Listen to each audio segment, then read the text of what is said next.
NR1. Como lidar com as questões de saúde laboral e extralaboral. Você que é empreendedor, entenda que se não cuidar da saúde mental na sua empresa, pode estar preparando uma armadilha para você mesmo no futuro. Afinal, os riscos psicossociais que a NR1 exige que sejam diagnosticados costumam ser invisíveis a princípio, mas eles podem se tornar um sério problema jurídico.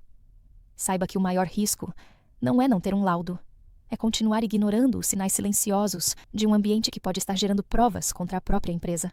Os processos trabalhistas de maior impacto financeiro contra boa parte das empresas são motivadas por estresse crônico, assédios, pressão psicológica, conflitos de liderança e clima tóxico. São questões que não aparecem em planilhas, mas o que era invisível a princípio podem aparecer oportunamente em áudios, prints, conversas gravadas e até mesmo no depoimento emocional de quem deixou a empresa doente. E aí, sem um laudo técnico, como a sua empresa vai se defender? E se um problema pessoal estiver afetando a performance laboral, como se proteger? Primeiramente, é crucial entender que a atualização da NR1 inclui expressamente os fatores de riscos psicossociais relacionados ao trabalho no gerenciamento de riscos ocupacionais. Isso significa que a organização deve avaliar e controlar todos os perigos e riscos existentes, incluindo os decorrentes de fatores de riscos psicossociais relacionados ao trabalho. Portanto, para garantir que a avaliação destes riscos se concentre no ambiente de trabalho e não em questões pessoais dos empregados, basta o empregador implementar a NR1 de forma correta. A norma trata de fatores de risco psicossociais relacionados ao trabalho. É muito importante perceber o final dessa frase inserida no texto da NR1, pois existem outros aspectos relacionados ao tema psicossocial que estão fora do campo do trabalho, que não estão relacionados ao trabalho desenvolvido e, portanto, não estão incluídos no gerenciamento de riscos ocupacionais. Por exemplo, na utilização da avaliação ergonômica preliminar, que consiste numa abordagem inicial, ela ajuda a identificar os fatores de risco psicossociais presentes no ambiente de trabalho, focando nas condições de trabalho que podem afetar a saúde mental dos trabalhadores. Existe uma lista de fatores de risco psicossociais relacionados ao trabalho, que podem acarretar agravos à saúde do trabalhador. Essa listagem ajuda a direcionar a avaliação para questões específicas do ambiente de trabalho.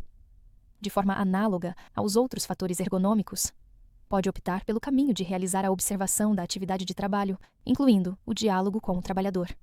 A observação da atividade de trabalho e o diálogo com o trabalhador permitem identificar os fatores de risco psicossociais presentes no ambiente laboral, focando nas condições de trabalho que podem afetar a saúde mental dos trabalhadores.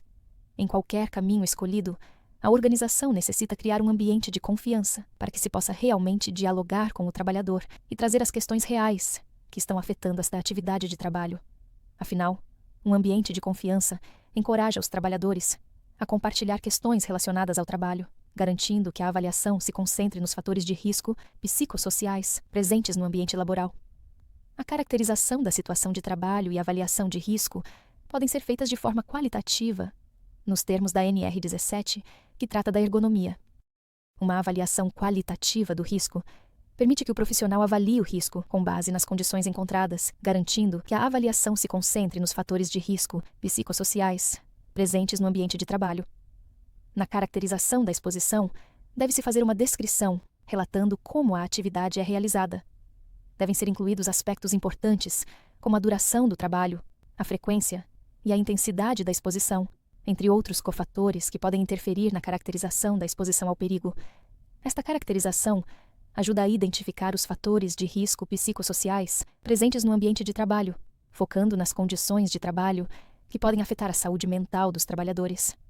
É muito importante não confundir a avaliação de riscos psicossociais no ambiente de trabalho com exames médicos de aptidão, que podem incluir aspectos da vida pessoal do trabalhador. Todas as etapas desse processo devem ser registradas adequadamente. Isso garante que a avaliação se concentre nos fatores de risco psicossociais presentes no ambiente de trabalho, pois permite o acompanhamento e a verificação das medidas de prevenção implementadas. Para separar o que é pessoal do que é laboral, o diagnóstico de riscos psicossociais deve seguir um processo estruturado e cuidadoso. Isso inclui coletar informações sobre a empresa, o processo produtivo, os postos de trabalho e os trabalhadores. Contempla também a disposição dos setores, as etapas da produção, as atividades realizadas e as características dos trabalhadores. É necessário reunir informações sobre o acompanhamento de saúde dos trabalhadores, como registro de afastamentos, abertura de comunicação de acidentes de trabalho e indicadores do Programa de Controle Médico de Saúde Ocupacional. Também é preciso considerar a análise de acidentes, se houver, e avaliações e análises anteriores. E, por fim, verificar se os fatores de riscos psicossociais estão presentes nas atividades de trabalho. Exemplos de fatores de risco psicossociais: assédio de qualquer natureza no trabalho, má gestão de mudanças organizacionais, baixa clareza de papel ou função, baixas recompensas e reconhecimento, falta de suporte ou apoio no trabalho, baixo controle no trabalho ou falta de autonomia, baixa justiça organizacional, eventos violentos ou traumáticos, baixa demanda no trabalho, subcarga, excesso de demandas no trabalho, sobrecarga, maus relacionamentos no local de trabalho, trabalho em condições de difícil comunicação, trabalho remoto e isolado. Você tem ideia da probabilidade e da gravidade destes riscos na sua empresa? Lembre-se que qualquer pessoa pode denunciar estes riscos ao Ministério do Trabalho. E sem um diagnóstico eficaz e em conformidade com a NR1, você jamais saberá os verdadeiros pontos críticos. Você pode estar pisando num terreno minado sem desconfiar que a explosão pode acontecer onde e quando você menos espera. Após realizar a avaliação e a classificação do risco, considerando os dados estabelecidos pela empresa, deve ser indicado o nível de risco, resultado da combinação da severidade ou gravidade das possíveis lesões ou agravos à saúde, com a probabilidade de sua ocorrência. Mas isto só não basta. A norma fala em monitoramento contínuo. Portanto, é necessário elaborar um plano de ação que contenha um cronograma, os responsáveis, as formas de acompanhamento e a aferição de resultados. Medidas devem ser priorizadas, atuando na organização do trabalho, que podem incluir priorização de tarefas, maior autonomia, flexibilização de horário, pausas adequadas e qualificação continuada. A revisão também deve ser contínua, ou seja, é necessário revisar a avaliação de riscos após a implementação de medidas de prevenção. Se o acompanhamento evidenciar que determinada medida de prevenção não foi adequada, foi insuficiente ou ineficaz, outras medidas deverão ser adotadas. Imagine um empregado que reclama de estresse laboral nas redes sociais. É fundamental avaliar se as condições de trabalho podem estar contribuindo para o estresse, independentemente dos problemas pessoais dele, que neste caso tem um familiar com necessidades especiais. Podem ser realizadas entrevistas individuais com o empregado e seus colegas para obter diferentes perspectivas sobre a situação. A empresa pode oferecer apoio individual a este empregado, como aconselhamento ou encaminhamento para serviços de saúde mental, sem necessariamente vincular isso a uma causa laboral. E isso deve ser evidenciado e registrado. A análise dos fatores de riscos psicossociais previstos na NR1 devem ser concentrados no trabalho e não nos problemas pessoais do empregado.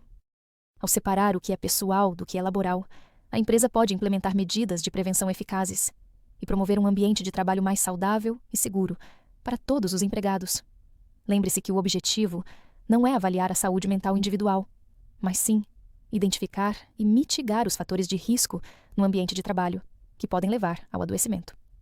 Por tudo isso, é muito importante que você selecione bem quem vai fazer a implementação da NR1 na sua empresa. Que tal se a sua implementação contasse com mais de 30 anos de experiência no mundo corporativo, com atuação em recursos humanos e segurança do trabalho? E se essa implementação, com formação em Direito e Psicologia, estiver sob a égide de uma instituição certificada pelo MEC? Aqui na Ucavango, você encontra exatamente este alto nível de implementação. Nós mapeamos o seu terreno e ajudamos você a desarmar cada mina que possa estar aí enterrada. Isso gera um ganho para o trabalhador, para a sua empresa e para a sociedade.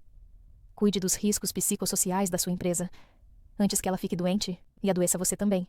Confie a saúde mental da sua empresa. A Ucavango.